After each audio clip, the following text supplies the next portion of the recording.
Some SEC teams really flexed their muscles in week one, while a few others fell flat on their faces. What will week two bring?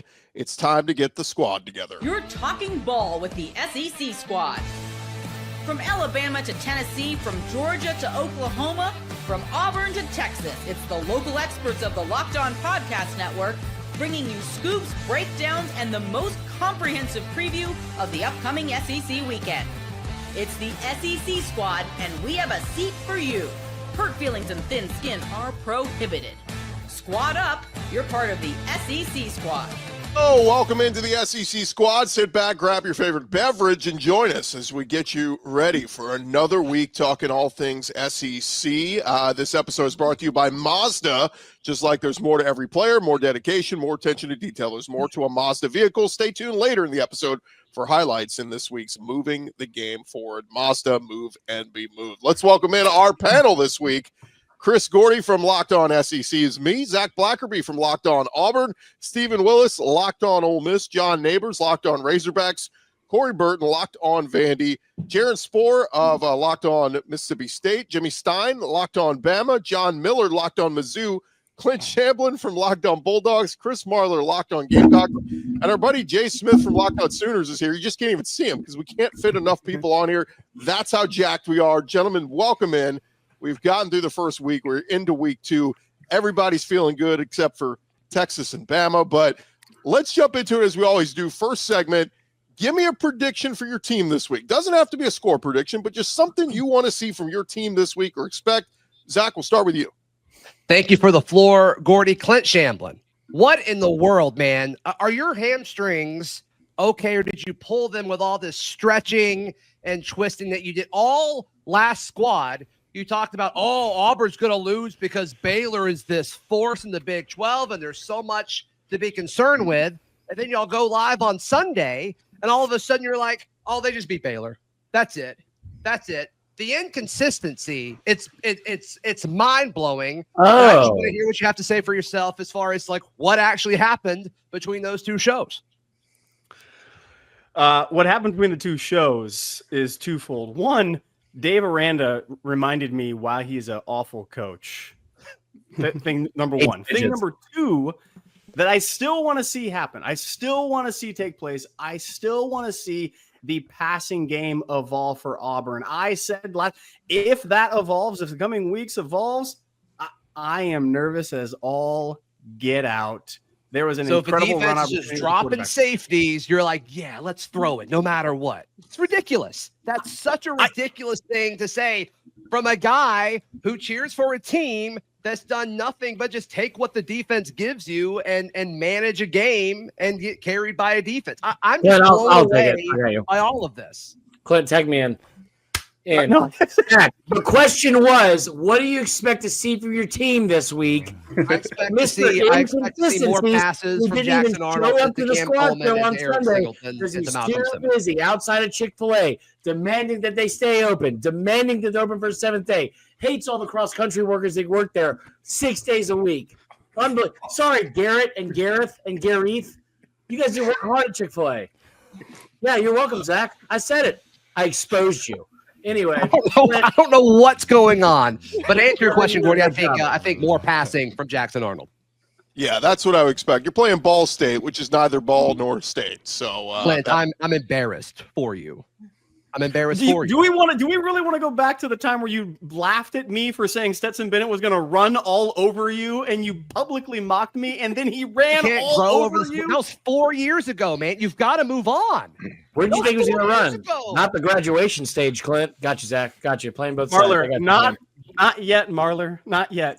Sorry, my bad. Okay. Stephen Willis, help us out here. You're actually playing an SEC game this week. Yeah, the lone SEC game this week. This game is not going to be a rock fight. Austin Simmons is going to channel Matt Corral and solve the Mark Stoops curse that Lane Kiffin has at the moment. Ooh, gross. All right, I like it. John Neighbors, pretty good from Arkansas week one. You guys it's an old-fashioned rivalry between Arkansas State and Arkansas, and we need to stop playing games in Little Rock. Is that right? Yeah, that's right. I didn't care about anything that was said in like the first 5 minutes of this. Like that was. Oh, you're so positive usually. Yeah. But I got Arkansas and Arkansas State. It's just, it's a historic rivalry that so many people have won in this state because you have a bunch of morons running politics, and everyone's just like, well, this will mean great things for the state, so we can play each other and it'll be great. And then nobody cares. You know why? Because Arkansas, you get made fun of as it is. And you're already saying, hey, let's get this in-state rivalry going with a frickin' Sun Belt team. That sounds great. Really proud of that fact. So, yeah, it's going to be awesome playing it in War Memorial. Can't wait to see how much water they run out of. Maybe the toilets will work this time. The play clock always malfunctions, and they got to take it out on the field. Just take it all out the pasture like old Yeller and put it out of its misery, and hopefully Arkansas just gets out of there with a win. Oh, my gosh. Maybe you find your attitude in the toilet. It sounds like that's where it belongs, mister. I'll be watching just to see if Butch Jones brings a trash can out for Arkansas State. That will be one to watch. Corey Burton, Vandy going on the road to Blacksburg. What can we expect from the Vanderbilt Commodores? Well, they're going to be sick of Inner Sandman by the end of this week. I'll tell you that much. But Eli Stowers is going to have a big game, I think, and they're finally going to get him going. He's had some hamstring issues in training camp, so he's healthy. He's ready to go. They're going to get him going. Yeah, I saw the latest Vegas odds for the what's the tight end award? Is that the Mackey? He's the front runner after 1 week, of course. No surprise there. Marler, Corey's playing the team that South Carolina just played in Virginia Tech. Disposed of them or pretty easily. Now they get South Carolina State. So what are you expecting in this one? I'd like to use my time to argue with Zach a little bit more. Here's the thing. Please. No, what I expect this week, I'm praying for no injuries. Another big game, obviously, from the North. Hopefully there's no touchdowns that are overturned because of ridiculousness that we apparently have. The new rule that we can't figure out how to define is not targeting anymore. It's targeting and what is a catch. And in 2025, I've learned that you can be anything you want to be. You can be a catch. You can be anything. You're catch fluid now in the Clemson LSU game. So I'll say I think that they have a great game. I think that also, yeah, you're welcome, John. There's a smile on your face finally. I think that Dylan Stewart has a massive game, and I think he gets out of there with multiple sacks, and that's all I got. Catch fluid. Yeah. Yeah, apparently for a catch now, you got to take the ball home with you to complete the catch. Clint Shamblin, how about the Bulldogs? Look pretty good against Marshall, and now they get the Austin P. Brains. John Neighbors, never again will I defend you to anybody else ever in my life. That was it. You're dead to me now after that 5 minutes of don't care about anything. Just to let you know, I was going to be Arkansas proud through and through, and Chance in Texas can go take a hike, but whatever. Here's the thing we're going to see. We're going to see more people that were dinged up last game not play this game. A number of Georgia players that were notable will not be playing in this game. We won't see him. Secondly, we'll see Kirby Smart said so at the presser, and we'll see it again. We won't see Georgia cover the spread, and we will see Austin Peavy catch a couple of scores because he wants to play all the players possible. He gets them in early and often, led the SEC in snaps from different players, and that'll continue against Austin P all the way through to the end. Gunnar Stockton, leading rusher for Georgia. Didn't have that on my bingo card after 1 week. John Miller, Rock Chalk, Jayhawk week. Oh, no. You had to lead with that. Just a stake right through my heart immediately, Gordy. What can we expect from Mizzou? You know what I think I can expect this week? Something about everything went right for Missouri last week against obviously a weak opponent. One thing that didn't go right, well, their place kicker got injured and he's out for the season. Obviously, that means a different kicker. Secondarily, something that's not really Eli's MO is going for it a lot on fourth down. I think you've got to be more aggressive. Plus, Bo Prabula showed he can run the football last week, too. I think it fits what this team does to be a little bit more aggressive, especially in fourth and short. So at least that's what I hope I'm going to see. Again, that goes against what Eli usually does. What did Blake Craig make? What was the field goal distance? Something like 55, 56 in the game. I mean, he's been hot going back to the end of last year, so it's a real bummer. That sucks. Bring back the fat kicker. We need more Beavistas. Jimmy Stein. Oh, my God. Bama. Yes. What do they need to do? I think you're going to see a reversal of what's been a pattern in the last few years. Last few years, Alabama's played well in the opener, usually against a good opponent. They play well in the opener. Week 2 come out really flat as a big favorite against a non-conference opponent. That's what kind of the schedule pattern has been. That's how Alabama's performance pattern has been. I think this week, based on all circumstances, there won't be a flat performance against outmanned Louisiana Monroe. I think it'll be a more fired up Alabama team. Now, does that mean they're going to play well, fix some of these execution issues? I don't know. But normally we see a flat, quiet Alabama in week 2 against an outmanned opponent. I think it's going to be a little more noisy this weekend in Bryant-Denny. They don't have General Booty there anymore. He's not the quarterback. No, they don't. But they do run some RPO stuff, and Alabama hasn't stopped that in quite a while. So in that sense, it'll be a little bit of a test. Jaron Spore, Mississippi State looked good against Southern Miss week 1, and now you get a top 12 team in Arizona State. But in Stark Vegas, what can we expect from Mississippi State? Yeah, I'm going to go a little bold with my prediction. They had 188 yards rushing last week against Southern Miss. I think they topped that against Arizona State, mainly because last week I thought they threw a lot in the first half, and most of those rushing yards was in the second half. Landon, my co-host, and I have talked about it a lot. We think Booth and Bothwell are two of the best running back duos in the SEC, and we think if anything that the Mississippi State's offensive line does is they run block decently. Pass blocking, not so much, but run blocking is definitely their strength. And so I think they're going to be able to run, and maybe that's just wishful thinking because that's also the only way I think they can win the game. So Fluff Bothwell is one of the best names in the SEC. Football player or golf caddy?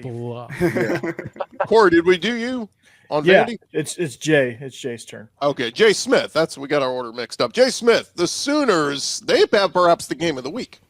Yeah, I think it is the game of the week. My expectation is a reintroduction of John Mateer to the college football world. I think he's going to go off in this game, and we're going to be excited to see everybody get on the train even more than some of the national people that are already on it. I thought you were going to say a reintroduction of Jaden Ott, because I don't know what that was in the first game. When you play an FCS opponent and your running back deals with a shoulder injury in camp, it doesn't make sense to risk them if you don't have to. But then we had another running back hurt their shoulder. And so, injuries suck. Well, let's hold it there. Michigan at Oklahoma, Ole Miss at Kentucky. We're going to preview those games. The SEC squad talking more ball next. Back to the squad show in just a second, but listen up, SEC fans. Are you still paying full price for gas? Stop leaving money behind. Get real cash back every time you fill up with the free Upside app. You simply download the free Upside app in the App Store or Google Play right now and start earning cash at the pump today. And when you use our limited time promo code FOOTBALL, you'll get an extra 25 cents back per gallon on your first fill up. You can make up to $300 a year just from buying the gas you already needed anyway. At first, you're going to think it was too good to be true, but it is totally legit. Real people are getting paid just to make their daily commute, and you can too. Plus, you can cash out anytime to your bank account, PayPal, or an e-gift card for Amazon and other brands.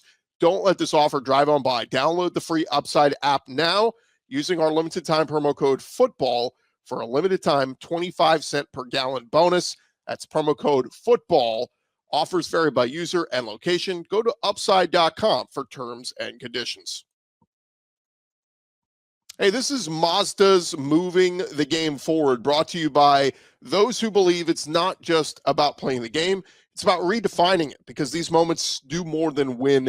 They push what's possible. They remind us to go that extra yard, shift into that extra gear, and keep moving the game forward. So you need to check out, of course, what's happening across the SEC week in and week out. And when you talk about a clutch play, no more better clutch play than what Harold Perkins did late on that fourth down stop against Clemson last week to secure the victory for LSU, rushing Klubnik and forcing him to throw the ball before he wanted to on the fourth down. That was a defining moment, going for it no matter what, or look, whatever it is, that is what keeps fans and players alike moving forward. When you follow what moves you, the unexpected is only the beginning. And just like that, there's more to every highlight. There's more to a Mazda vehicle. Mazda, move and be moved. SEC Squad Show, Week 2, rolled along here. And gents, let's open it up. Open forum. We'll start with the game of the week, and that is Michigan at Oklahoma. Bryce Underwood, the big top recruit, looked pretty good last week at, whoever the hell they played, some slappy Nevada or New Mexico. But Jay, let's start with you. Thoughts on this one? College game day coming to Norman. Nevada. College game day coming to Norman. It's been a bit, and I'm excited about it. This is going to be a big game. I think Tennessee came when Tennessee was here last year. They had game day in town, but no, Bryce Underwood is going to be fascinating to see what he looks like. He looked pretty solid against New Mexico. Like, they weren't perfect. They had some issues on both sides of the ball, offense and defense, and were kind of moving it the way they wanted. But he's going to be a fascinating watch. If there's anything I can say, and I'm just going to be completely honest with everybody, I am very happy that we're seeing Bryce Underwood in his second career start in college football. Because if you see him a little bit later, he might be a problem. He actually looked, some of the throws when I rewatched it, those were throws by someone that's been in college football for a couple of years, and you can see he threw it with confidence. And so I'm hoping that, he comes out there and sees a few ghosts with Brent Venables switching things up for him. But Wink Martindale is going to definitely give John Mateer something to think about when Michigan's defense get on the field. Anybody else got a vibe on this one? Michigan, can they pull off the upset of Oklahoma? I'm leaning toward the Sooners for certain, certainly because the experience factor at quarterback, even though obviously technically Mateer, a newcomer for Oklahoma, he has a ton of experience at this level. I've got to favor them. And just in Norman, I got to see something from Michigan too in the post-Jim Harbaugh era before I just completely buy into, they're definitely a blue blood for the end of time now. Let's actually see their new coach prove something. Maybe they will here. Michigan's a pretty dang good team, all things considered. Defense is still there from previous years. Running back, we know very well, and he's a very, very much a baller on that. And then you saw Underwood. You're exactly right, Jay. I'm glad you recognize that game 2 in his career is where you want him. This just in Ohio State, it might be 5 in a row, 6 in a row, 7 in a row for y'all coming down that game. But if Michigan is who we think they are, and Oklahoma matches them, and Oklahoma is able to stop the run, and Mateer is able to pass the ball, all of a sudden my thoughts of that 9-3, 10-2 Oklahoma season that I had predicted come really true. This is a big game in that trajectory, Jay, and I do think Oklahoma takes the W. And I think, but I'm sure something will happen, and Clint will just change his mind and act like that never happened. I bet on Auburn. Just I bet 3 units on Auburn and the points, and I'm a very happy man in my FanDuel. So you just don't believe? Whatever. Garen, what were you gonna say? I was just gonna. I feel like Oklahoma's the better team, but I feel like the only thing that makes me hesitant is in Brent Venables' career. It feels like every time it's all right, this is the biggest game of your career, they lose those games. But with that being said, last year we saw against Nico, young quarterback, just like Underwood, he confused Nico all game, which now we know that's not saying much after watching Nico. But if Arnold could have done something, maybe they upset the Volunteers last year. And so maybe that's what they're able to do. At least Oklahoma's hoping they can do with Mateer at quarterback versus Arnold last year. The one offensive line situation fixed at Oklahoma from a year ago. Yeah, that's actually a lot better. We don't have 6 guys injured on the offensive line this year. Thank goodness. We have 1. But that was because he had surgery in the offseason. It wasn't an actual injury in game. And that was one of our biggest issues, was that all the young guys the veterans we wanted to play got hurt. Then you brought in the transfers, they got hurt. And now, but we actually have healthy players this year, which that's the only reason why I feel comfortable with the offensive line. A lot of them have been there 2 years, some for 3, and they're actually been through all of fall camp, and we don't have any issues with that. So thank goodness on that. But man, it could be touch and go when it comes to that, especially with that Michigan defensive line. So we'll see how that turns out. Steven, quick thought, and then we'll get to your game. Go ahead. I was just curious with the John Mateer and the stat line that he put up. Why did you only score 35 points against an FCS opponent? The stat line and the score didn't really match up. No, it was one drive that he put up some big yards. The new tight end that we have, Jaron Kanik, who moved from linebacker to tight end, he fumbled the ball. So as we were going to score, he fumbled. So that's probably going to get you to 42. And then from there, it was just they didn't try very hard. It was John Mateer could have probably ran for 150 yards in that game, but he didn't. He just sat in the pocket and threw the ball. And it felt like he was purposely not trying to actually run, because there was a few times I'm like, dude, there's a big lane right there. And he was just sitting there. He waited. The pass blocking was really good. And then he threw it to a wide receiver across the middle. I was like, oh. And they didn't really try for any deep shots. It was a lot of waiting for the play to develop to see the wide receiver get there. And then you start to see something. So it was more of we didn't try a whole bunch of big big shot plays. It was a lot of him playing catch in the backyard. And if Mateer performs well this week, he'll be right there at the top of the list with the Heisman favorites.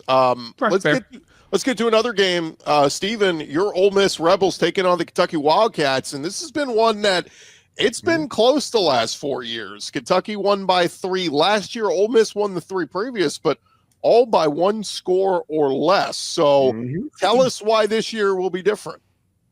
This year will be different because Ole Miss has a defense, unlike the 2020 team had. They have a defense now. And second of all, I think Austin Simmons is going to play the game like Matt Corral did. Matt Corral was 24-29 for 320 yards and 4 touchdowns in that 2020 game. That was the 1 year that Mark Stoops didn't have the voodoo over Lane Kiffin. Jackson Dart, see, the thing about Mark Stoops, whenever he wants a trip to be like the dentist for the other team, he wants it to be hard. He wants to muck it up. He wants an ugly game. He wants a rock fight. And Jackson Dart played directly into his hand. Jackson Dart was a wonderful quarterback, a first-round quarterback, but he wanted to score 14-point touchdowns.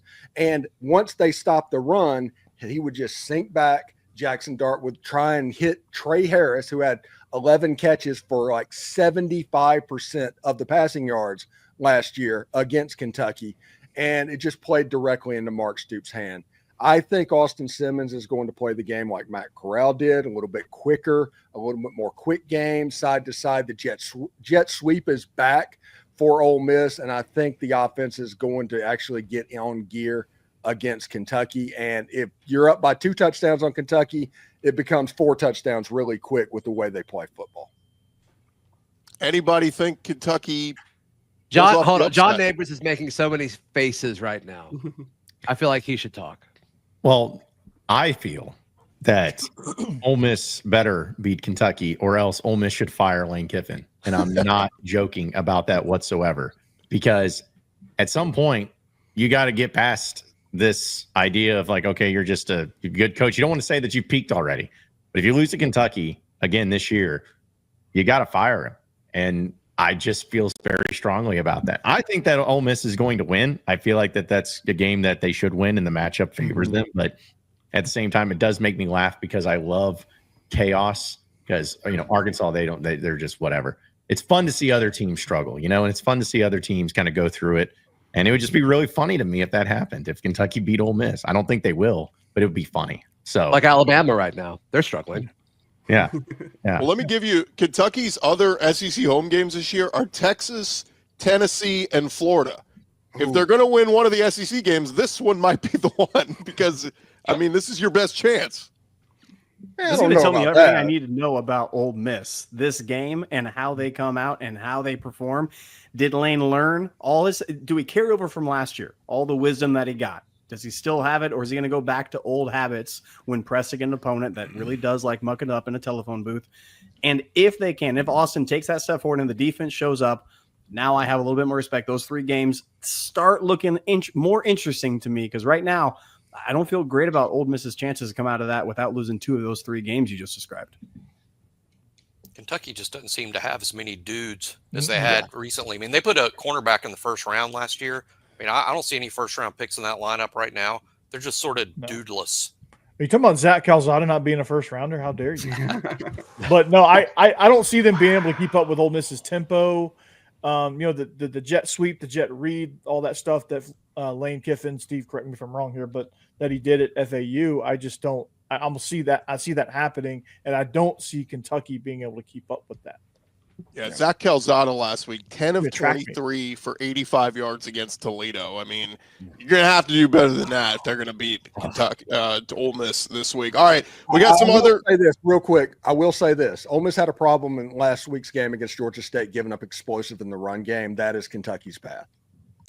We got some other big matchups, Kansas and Mizzou, Arizona State, Mississippi State. We'll break down the rest of the big SEC matchups after this.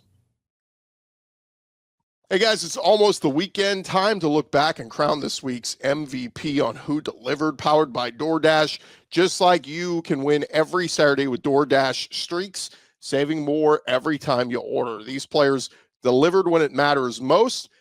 we're going to break it down. And for a team like Auburn, it was Jackson Arnold who delivered in a big way on the ground for the Auburn Tigers last Friday against the Baylor Bears. When the pressure was on, he came through, no hesitation, no delay.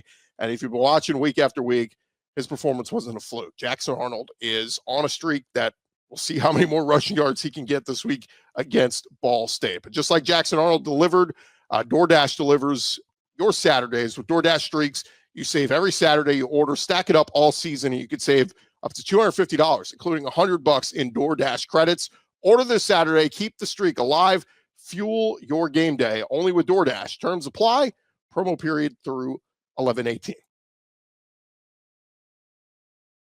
SEC squad talking more ball, and gents, let's get into it. John Miller, I know, hates him some Kansas Jayhawks. So John Miller, jump in here.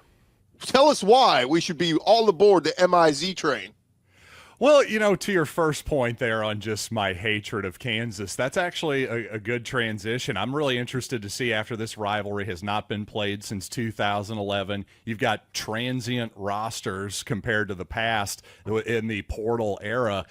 Are you going to have the same level of hate on the field? Are you going to have the same level of unpredictableness that you tend to expect in an Auburn, Alabama type of game? Missouri and Kansas traditionally has had that type of hate in it, and sometimes that type of unpredictability. On paper, Missouri's got a way better roster than Kansas. If you look at the quarterback and the coach for Kansas, I think you have to respect both of them, and that makes me pause for sure. So I still got the Tigers winning, of course, but I'm not going to say this is an easy walkover or anything. Frankly, if Missouri does pound Kansas, that's a great sign for the rest of the season. John, what's the plan for Jalen Daniels? What's that looking like? Frankly, he's not the biggest guy in the world, and sometimes can be a little injury prone. Hit him. Keep him in the pocket. I think Missouri has waves of defensive linemen they can throw out there. I think that's got to be the plan. With Missouri potentially beating Kansas this weekend, which is I think will happen. Auburn beats Baylor last Friday. Mississippi State, heck of an opportunity at home against Arizona State. It's not like people are going into this season matching up the SEC and the Big 12, but when teams projected to be mid-SEC teams or even lower SEC teams are beating contenders in the Big 12, it's a heck of a statement. No doubt. If you don't know, there's no hotels in the state of Mississippi. So there's one with casinos. There's apparently casinos in Starkville now. Jared, the funny thing about that, sorry, real quick, Kenny Dillingham coached at Memphis. He knows exactly what is in Oxford and Starkville. Yeah. Yeah, there's plenty of places to stay around outside of Oxford. Jaron, Arizona State, number 12 team in the country. Obviously, they lost Cam Scatterbo, but still have the quarterback back. What are we looking for? Mississippi State at Mississippi State in Starkville. I mean, the cowbells will be a clanging. Yeah, it's an exciting opportunity, obviously. Now we'll see all the improvement, all the changes they made this offseason. How much was it worth it? Obviously, going 2-10 last year, not great for year one under Jeff Lebby. So we'll see what year two provides. But, last year they lost 30-23 on the road. We know Arizona State went to the playoff, and as I mentioned, Mississippi State struggled. They held Leavitt to 69 yards passing. They held Jordan Tyson to 7 yards receiving, but Cam had 262 yards rushing. So hopefully you can contain the run game a little bit better. And then, Tyson is obviously one of the best receivers in the country. I don't think you're going to have that kind of success again, holding him to 7 yards. But, last week, him and Kyson Brown were their only offense. Kyson Brown had like 7 for 73 receiving and 7 for 72 rushing or something like that. And then Tyson had 140-something yards receiving. So they made up almost all the receiving yards. So you'll just have to figure out a way to limit them and probably have to double-team Tyson because they don't have much receiving threat outside of Tyson. Real quick, did they pull off the upset? I'm going to say no, but I'm going to say it's very close. And I will say at least – Jaron, you got to go full – you got to double Come down, on, Jaron. You got to quadruple down, my boy. Ask me again on Friday because I'm starting to lean – especially when I saw the video of them trying to imitate the cowbells. I was going to say that. They had a manager just ringing the cowbells the whole time. I know, hilarious. So I might talk myself into it by Friday. Although if Mississippi State beats Arizona State, I think Drake Toll should have to retire. I was gonna say I don't I want to hear agree. from any of the Big Can 12 we make staff. that happen? Our locked on Big 12 guys need to just they need to stick to boring Big 12 play. One game that if there's somebody on upset alert this week in the SEC, I watched South Florida take it to top 25 Boise last week. I mean, Byron Brown, I feel like he's been there 18 years. They moved the ball up and down the field on Boise. They're going to the Swamp to play 13th ranked Florida this Saturday. I'm just telling you, DJ Lagway and company, they look good in week 1, but USF's going to come and try to pick a dogfight with them. I like Florida, but it is a legitimate test. That's a legitimate test. That offense is difficult to prepare for. It's Tennessee's I agree. offense. It's Tennessee's offense, but with a dynamic quarterback, a little different than Nico, even different than Joey Aguilar. But that's the Tennessee offense run by a dynamic athlete, so it's pretty interesting. Don't they go to Miami the week after or something like that? They go to LSU. Well, USF, I think, goes to Miami. Florida comes to LSU the next week. So, And then Okay, they have What LSU an then easy Miami. Yeah. What an easy schedule. Good Lord, what a cakewalk. And then Texas at home. Yeah, it's easy. Lord. Yeah, super easy. What? It's just Jealous. geez. I know. I want that schedule. Scheduling cupcakes with Texas. is anybody picking an upset this week of any of those games we hit on? I think Mississippi State can pull it off. Yeah, I'll take. Yeah, I think Mississippi State can do it. I They don't have Cam with him. Cataboo, so True. Jaron, I got your back, man. Then we need all the help. What's the line on the Vandy Virginia Tech game? it is sitting at 2.5 right now. 2.5 Virginia Tech. Yeah. Give me Vandy. That's yeah, my give me upset. Vandy on that. Oh yeah, is that actually an upset though? It's gonna probably not. It's The underdog's winning at least. Oh, okay, that's fair. They are dogs. We're gonna come out. of Vandy this beat them game- last year too, right? Yeah, they did. Yeah. They pushed them around too. They were. It was a couple explosive plays that got Virginia Tech back in the game, but they pushed them around in the first half. It was about to be a blowout city. And then Anybody want to pick Arkansas State? I'm just kidding, John. Right, he might as well at this point. I mean, I don't even know if that would be an upset, honestly. But it's I don't know. Is Kansas over Missouri an upset? Yeah, that's would like think so. I don't Points think per so loss, either. Yeah, Kansas is actually pretty good if Jalen Daniels isn't hurt. yeah. I mean, I hate to say it. I haven't watched a lot of Kansas. I watched a lot of Jalen Daniels. I think We're gonna Missouri's avalanche them, favored honestly. the exact same Arizona State's favored over Mississippi State. I think it's 6.5 on both of it's them. a- Not many Como. teams are 2-0 right now. Kansas is. True. Ooh, True. And they've looked good. that's a good point. Gordy, we know it's in Como because they have 6 straight Como games to start the year somehow. So yeah, Few other, yeah, that is crazy. They don't leave until like late October. They finally play a game outside their house. A few other things just like we'll be watching for this week. Texas hosts San Jose State. But what I'm looking for is you want to see Arch Manning. ABC picked up that game. It's 11 a.m. on ABC national TV because they want to showcase Arch. I think Arch looks more like Arch this week. well, of course, it's San But yeah, Jose. it's a lesser team. Yeah, I'm sure it'll be great. Yeah, he's It's kind of like he he's looked like never against had who a was it, problem with these bad games. Louisiana Joe Monroe. Not a- Joe Monroe and It's like I was talking about. UTSA. It's like I was talking about the pattern with Alabama playing a tough opponent first, and then if Arch had played San Jose last week, this week Arch Mania would be, and then he'd played Ohio State in week 2, and then we saw what happened. I mean, opponent scheduling it just almost dictates our sport these days. Yeah. Listen, if Arch's mechanics don't get better, he's going to struggle this whole season. Series. The Uncle Rico memes are Hilarious. hilarious, man. Hilarious. I can't get enough of those. John Neighbors, just a little shine I want to give to Taylon Green, 6 touchdowns in week 1. As somebody said to me, oh, who cares who they play? I said, well, if it were that easy, why don't quarterbacks throw for 6 touchdowns every week? But Taylon Green and Bobby Petrino, that marriage picking up right where it left off, right? yeah. Thank you. I feel like I'm the kid over here that's just being like, oh man, let's give him a little bit of a nod. He's been in the corner behaving himself. That's great. Thank you, Gordy. I appreciate it. Yeah, Taylon Green's been great.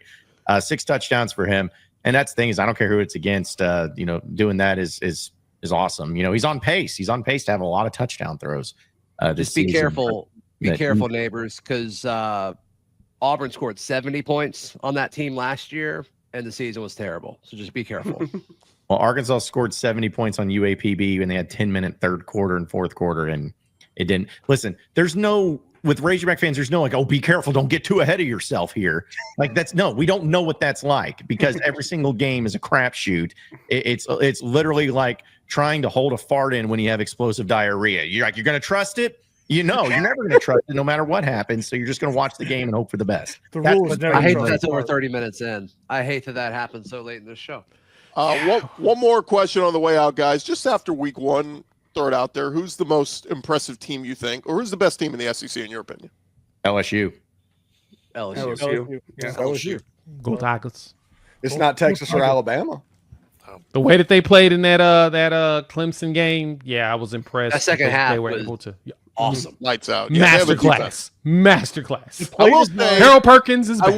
I wish Georgia had played a better opponent to get a better judge of what they are, but I think it's LSU Georgia right now. One weekend.